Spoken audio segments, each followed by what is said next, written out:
আসসালামু আলাইকুম।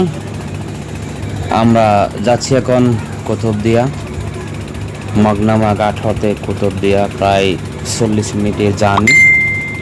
এখন আমরা সাগরের মাঝখানে, একদম মাঝখানে আছি।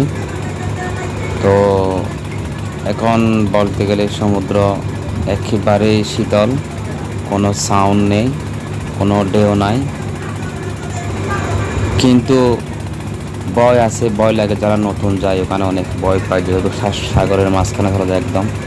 এখানে যদি কোনো সমস্যা হয় একেবারে মানে ভয় তো আছেই বলতে গেলে। তো আমরা বন্ধু বান্ধব নিয়ে যাচ্ছি, একটু ঘুরবো, ঘুরে ঘুরে দেখবো। সব মিলিয়ে প্রাকৃতিক দৃশ্য, প্রাকৃতিক আল্লাহর নিয়ামত। এই সাগর অনেক সুন্দর। বোর্ডের মধ্যে অনেকে আছে যারা নতুন, অনেকেই প্রতিনিয়ত প্রতিদিন ডেলি একবার করে দুবার করে পার হয়, কমপক্ষে একবার পার হয়। ওরকম লোকও এখানে আছে। তো আমরা বন্ধু মিলে, কয়েকজন সব বন্ধু মিলে আমরা যাচ্ছি একদিনের সফরে। তো দেখতে পাচ্ছেন সাগরের মাঝখানে খুব সুন্দর ভিউ, খুব সুন্দর পানির সাথে ঢেউ খেলে খেলে বোটটা চলে যাচ্ছে সাগরের পশ্চিম পারে।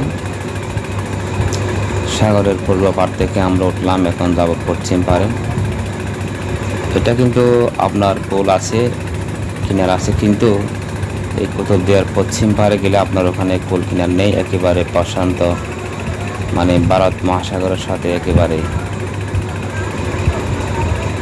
লাগোয়া, শেষ নেই ওখানে, শেষ সাগর আর সাগর। তো সকলে ভালো থাকবেন, সুস্থ থাকবেন। আসসালামু আলাইকুম রহমতুল্লাহ বারাকাতুহু।